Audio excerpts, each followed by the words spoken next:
Another client termination notice, my assistant Lisa asked as I stared at the email on my screen. That's the fifth one this week. I nodded, my jaw tight. All of them giving the same reason. They were transferring their business to Summit Solutions, my brother David's company. My name is Alexandra Chen, and at 35, I was watching the business I'd spent 10 years building crumble piece by piece. Not because of market forces or bad decisions, but because my own brother had orchestrated its destruction.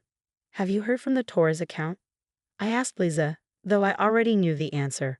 They'd been our biggest client, worth nearly $2 million in annual contracts. She shook her head.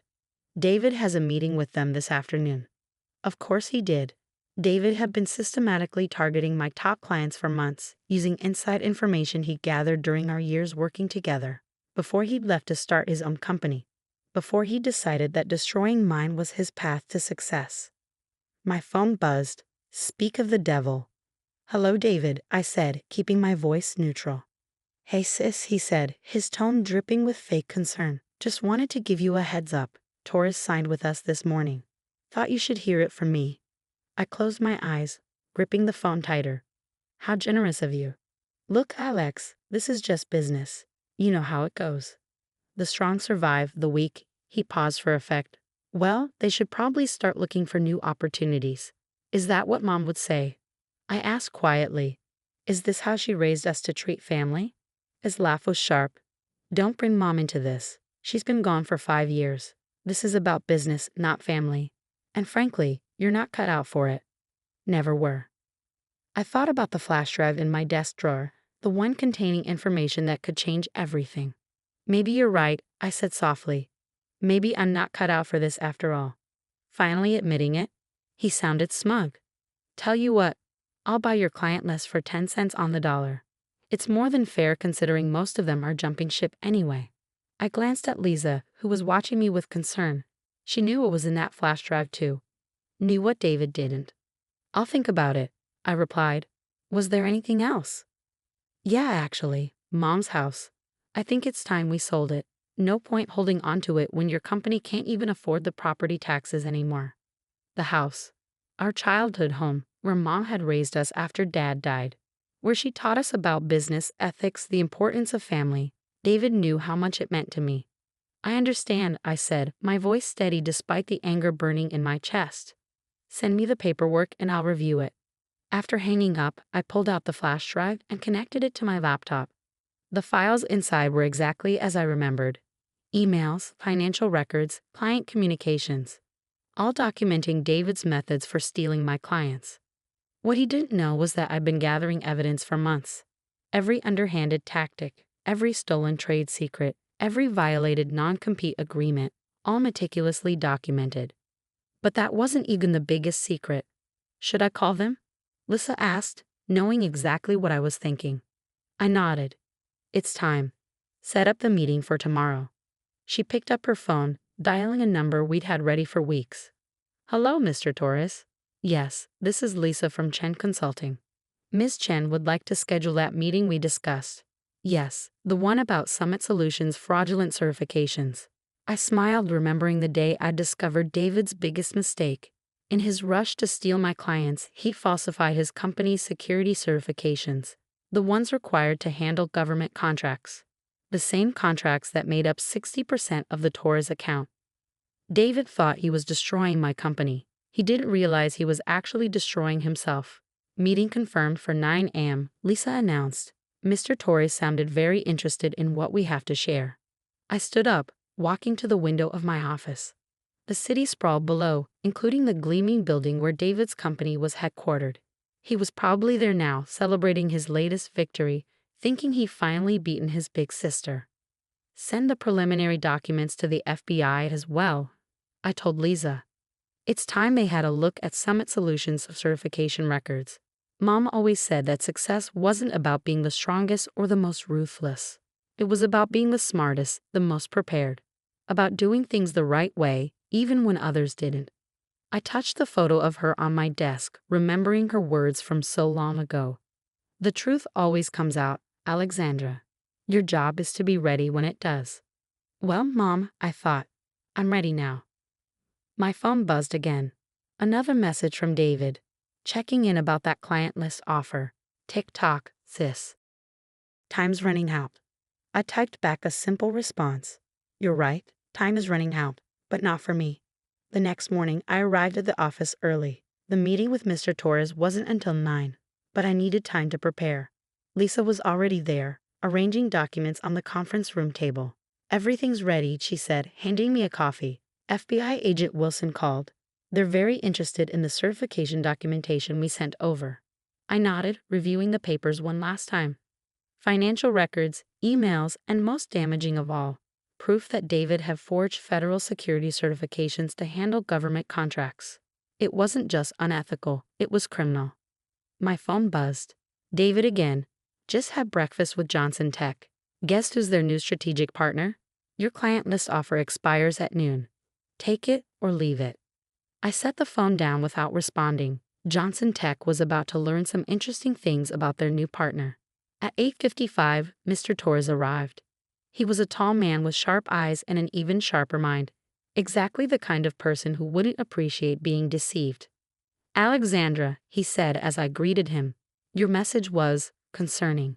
You mentioned something about Summit Solutions certifications. Please sit down. I gestured to the conference room. What I'm about to show you affects not just your company, but potentially your government contracts as well. For the next hour, I laid out everything we discovered. How David had falsified his company's security credentials. How he'd used stolen information to poach clients. The federal regulations he'd violated in the process. Mr. Torres's face grew darker with each revelation. These government contracts, he said slowly, they require top-level security clearance. If Summit Solutions isn't properly certified, your company could be held liable. I finished. The contracts could be voided, and there might be federal penalties. He picked up one of the documents, examining it closely. And you can prove all of this. I pulled out the flash drive. Every email, every falsified document, every violation. It's all here. The FBI already has copies. His hand tightened around the paper. That son of a... He assured us everything was in order. We have millions riding on these contracts. I know, I said softly. That's why I called this meeting. You needed to know the truth before it was too late. Just then, my phone buzzed again. David was calling. I let it go to voicemail. What happens now? Mr. Torres asked, his voice tight with controlled anger. That depends on you, I replied. Chen Consulting still has all the proper certifications. We can handle the transition back, minimize any disruption to your operations. He nodded slowly. And Summit Solutions? The FBI will handle that part. I expect they'll be paying my brother a visit very soon. As if on cue, Lisa knocked and entered the conference room. Sorry to interrupt, but you'll want to see this. She turned on the TV mounted on the wall. The news headline made my breath catch. FBI raids local tech company over fraudulent government certifications. The camera showed agents entering Summit Solutions building, boxes of documents in their hands. And there was David being escorted out, his face a mask of shock and confusion. My phone started ringing again, this time from an unknown number. Probably David using someone else's phone since I wasn't answering his calls. Mr. Torres watched the news footage, his expression grim. I need to make some calls, he said, standing up. And then we should discuss moving our contracts back to Chen Consulting. Immediately. After he left, Lisa turned to me. David's been calling the office nonstop. Should I keep blocking him? I thought about it for a moment. No, I said finally. The next time he calls, put him through. I didn't have to wait long. Within minutes, my phone buzzed again. What did you do? David's voice was ragged, panicked. The FBI. They're saying something about fraudulent certifications. Alex, you have to help me. I closed my eyes, remembering all the times he tried to destroy my company, steal my clients, take away everything I'd built. Help you. I repeated softly. Like you helped me, David? Is this the kind of family support you were talking about? This is different, he shouted. This is federal charges. I could go to prison. Yes, I said calmly, you could. Actions have consequences, David. Mom taught us that, remember? He was quiet for a moment. When he spoke again, his voice was different, smaller, almost like the little brother I used to know. Please, Alex, I messed up. I know that now. But I need my big sister. I gripped the phone tighter. thinking about everything that had led us here, the choices he'd made, the lines he crossed. I'll have my lawyer contact you, I said finally. But David? This is the last time. Whatever happens next. We're done. I hung up before he could respond, feeling a weight lift from my shoulders. Through my office window, I could see more news vans arriving at Summit Solutions. The story was breaking wide open. Lisa appeared in my doorway. Johnson Tech is on line 1. They want to discuss moving their business back to us. I nodded, picking up the phone. It was time to rebuild what David had tried to destroy. But this time, I'd do it knowing exactly who I could trust. And who I couldn't. 3 weeks after the FBI raid, I sat in my office reviewing contracts. Johnson Tech, Torres, and most of our other former clients had returned, their trust in Chen Consulting restored. Summit Solutions was under federal investigation, its assets frozen, its reputation in tatters. Your brother's lawyer is here, Lisa announced, standing in my doorway. He's requesting a meeting. I glanced at the clock. Right on time, sent him in. Richard Bennett, one of the city's top criminal defense attorneys, entered my office carrying a thick folder. His expression was grim. Ms. Chen, he began, taking a seat. I'll be direct. The evidence against your brother is overwhelming. He's looking at serious federal charges. Fraud, falsifying documents, violating government contracts. The prosecutors are talking about 15 to 20 years. I kept my face neutral. And why are you telling me this? He leaned forward. Because you're the key witness. Your testimony, your evidence, it's the cornerstone of their case. But you're also his sister. We're hoping you might consider not cooperating. Not cooperating? I repeated slowly. You mean lie to federal investigators? Withhold evidence? Think about your family, he pressed. Your mother.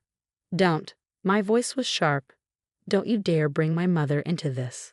David didn't think about family when he was trying to destroy my company, when he was stealing my clients, when he was threatening to take our childhood home.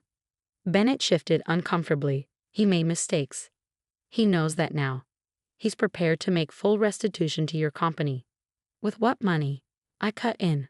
The money he stole from my clients, the funds he obtained through fraudulent contracts, that money isn't his to offer. Just then, my phone buzzed. A text from David. Please help me, Alex. I'm begging you. Mom would want you to help family. I showed the message to Bennett. See this? Even now, he's trying to manipulate me, using our dead mother to avoid consequences. Ms. Chen. No, I said firmly. I'll tell you exactly what I'm going to do. I'm going to testify. I'm going to provide every piece of evidence I have. And I'm going to make sure that everyone knows exactly what David did. He's your brother. Bennett tried one last time. Yes, he is. And that's why this hurts so much. But sometimes the people who hurt us most are the ones closest to us. And sometimes loving someone needs letting them face the consequences of their actions. After Bennett left, I drove to our mother's house, the one David had tried to force me to sell. The garden was overgrown, but her roses were still blooming. I sat on the porch steps, remembering all the lessons she'd taught us there. Always do what's right, she'd say. Even when it's hard, especially when it's hard. My phone buzzed again, this time from an unknown number. I answered, knowing who it would be. Alex? David's voice was small, broken. They're saying I'll have to plead guilty, that fighting the charges will only make it worse. Then plead guilty, I said quietly. Take responsibility for once in your life. How can you do this to me? His voice cracked. I'm your brother. Yes, you are. And I'm your sister. The one you tried to destroy, remember? The one whose company you sabotaged, whose clients you stole. He was quiet for a moment. I never thought. I didn't mean for it to go this far. But it did go this far, David. You crossed lines that can't be uncrossed. And now you have to face the consequences. After hanging up, I walked through Mom's garden, touching the roses she loved so much. Tomorrow, I would meet with federal prosecutors. I would tell them everything. Not out of revenge, but because it was right. 6 months later, I sat in a courtroom as David pleaded guilty. The judge sentenced him to 12 years with possibility of parole.